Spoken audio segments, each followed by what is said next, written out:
కేసీఆర్ అధికారంలో ఉండి ఏం చేశారని ప్రశ్నించారు బీజేపీ నేత కంది శ్రీనివాసరెడ్డి. 8 ఏళ్లుగా తెలంగాణ ప్రజలను కేసీఆర్ మోసం చేశారని ఆరోపించారు. తెలంగాణ రాష్ట్రంలో కొత్త రేషన్ కార్డులను కూడా ఇవ్వలేని స్థితిలో ప్రభుత్వం ఉందని విమర్శించారు. మునుగోడు ప్రచారంలో పాల్గొన్న కంది శ్రీనివాసరెడ్డి నియోజకవర్గం అభివృద్ధి రాజగోపాల్ రెడ్డితోనే సాధ్యమవుతుందని తెలిపారు. రాబోయే ఎన్నికల్లో బీజేపీ అధికారం చేపడుతుందంటున్న బీజేపీ నేత కంది శ్రీనివాసరెడ్డితో మా senior journalist Krishnamurthy face to face. Munugode ఉప ఎన్నిక ప్రచారం దాదాపుగా ముగింపు దశకు వస్తుంది. ఈ నేపథ్యంలో గ్రామాల బీజేపీ శ్రేణులు పార్టీ అభ్యర్థి రాజగోపాల్ రెడ్డి విజయం కోసం ప్రయత్నాలు చేస్తున్నారు. ఒకవైపు భారీ బైక్ ర్యాలీ మునుగోడు నుంచి బయలుదేరి చౌటుప్పల్ చేరుకోబోతున్నది. ఈ నేపథ్యంలో మనం ఇప్పుడు గుడిమల్కాపూర్లో ఉన్నాం. ఈ సందర్భంగా మెదక్ జిల్లా బీజేపీ అధ్యక్షుడు గడ్డం శ్రీనివాస్ ఈ గ్రామానికి ఇన్ఛార్జిగా ఉన్నారు. వారు మనతో ప్రచార సభలకు సంబంధించిన విషయాలను పంచుకుంటున్నారు.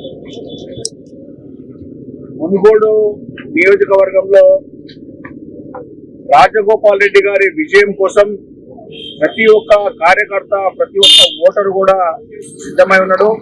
ఎందుకంటే కేసీఆర్ అహంకారం దించాలంటే, కేసీఆర్ కు బుద్ధి చెప్పాలంటే, కేసీఆర్ ఇచ్చినటువంటి హామీలు నెరవేరాలంటే తప్పకుండా ఇక్కడ రాజగోపాల్ రెడ్డి గారిని గెలిపిస్తేనే ఆయనకు ఇచ్చిన హామీలన్నీ గుర్తుకొస్తాయి.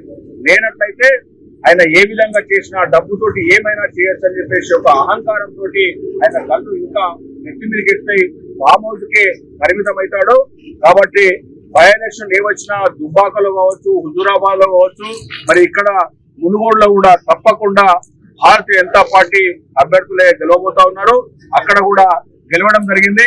మరి ఇక్కడైనా మరి ఈ బీజేపీ గెలుపుతోనైనా కేసీఆర్ ఇచ్చినటువంటి హామీలు, మరి నిరుద్యోగం వృత్తి అయితేనేమి, ₹1,00,000 రుణమాఫ్ అయితేనేమి, డబుల్ బెడ్రూమ్ అయితేనేమి, ఇచ్చినటువంటి హామీలన్నింటినీ కూడా మరి తప్పకుండా ఆయన మరి కొంచెం జ్ఞానోదయమై ఈ హామీలను నెరవేర్చడానికి ప్రయత్నం చేస్తాడు. తప్పకుండా మునుగోడులో అందరూ కూడా డిసైడ్ అయి ఉన్నారు కేసీఆర్ యొక్క హామీ తీర్చాలి. ఎందుకంటే గతంలో మనం చూసాము, ఆంధ్రప్రదేశ్ ఉమ్మడిగా రాష్ట్రంగా ఉన్నప్పుడు మరి ఆంధ్ర పాలకులే ఉన్నారు. వాళ్ళ ప్రాంతం మాత్రమే అభివృద్ధి జరుగుతూ ఉన్నది.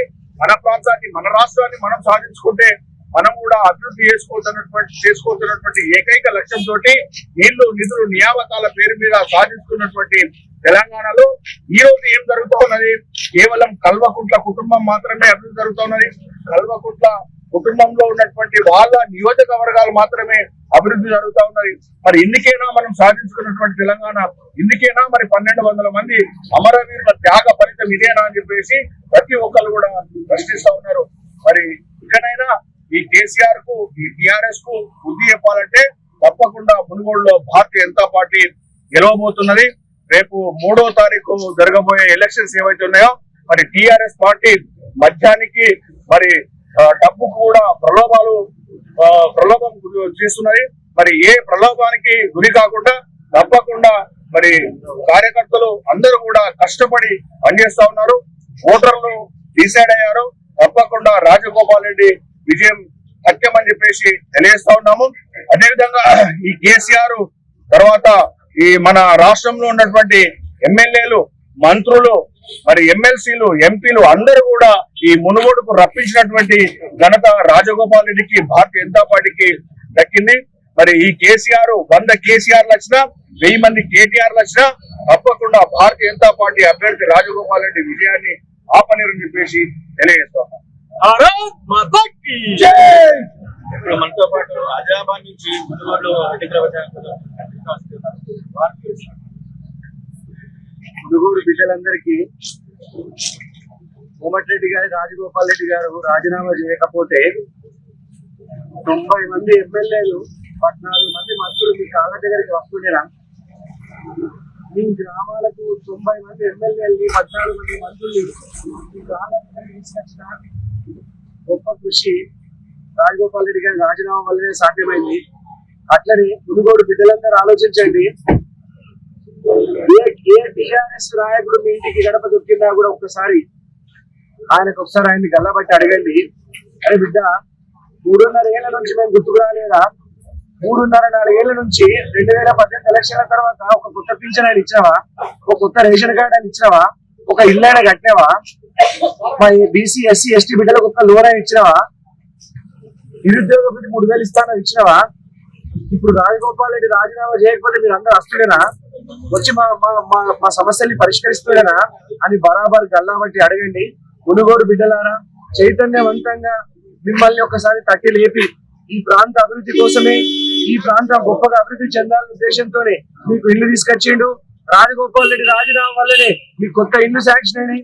రాజగోపాల్ రెడ్డి రాజీనామా వల్లే కొత్త పింఛన్లు శాంక్షన్ అయినాయి. రాజగోపాల్ రెడ్డి రాజీనామా వల్లే కొత్త రేషన్ కార్డులు వస్తున్నాయి. రాజగోపాల్ రెడ్డి రాజీనామా వల్లనే దళిత బంధు గిరిజన బంధుని ప్రకటించిండు. రాజగోపాల్ రెడ్డి రాజీనామా వల్లనే గిరిజనులకు 10% రిజర్వేషన్ అని ప్రకటించిండు. మునుగోడు బిడ్డలందరికీ విజ్ఞప్తి చేసేది ఏంటంటే, ఇప్పుడు గనక రాజగోపాల్ రెడ్డి గారిని మీరు వెనకాల నడిపించే శక్తి మీరే, మహాశక్తి. ఇది నడిపించి రాజగోపాల్ రెడ్డి గారిని అఖండమైనటువంటి మెజారిటీతో గెలిపించండి. టీఆర్ఎస్ పార్టీని చిత్తుగా ఓడించండి అని నేను ప్రజలందరికీ విజ్ఞప్తి చేస్తున్నాను. భారత్ మాతాకి జై. ఇది ఇప్పుడు మునుగోడుకు సంబంధించిన బీజేపీ నాయకులు చెప్పే అంశం ఏంటంటే, కేసీఆర్ పాలన మరింత గాడిన పెట్టి అవినీతి రహిత పాలన సాగించాలి, రాష్ట్రాన్ని శరవేగంగా అభివృద్ధి చేయించాలి. అంటే కేసీఆర్ చేయించాలంటే మునుగోడులో రాజగోపాల్ రెడ్డి గెలిపేశారని ఇంతకు మించి మార్గం లేదు. రాష్ట్ర అభివృద్ధికి మునుగోడు ప్రజలు ఒక శ్రీకారం చుట్టి వారు రాష్ట్రానికి ఆదర్శంగా నిలవాలని బీజేపీ నాయకులు కోరుతున్నారు. Camera person Jayaraj.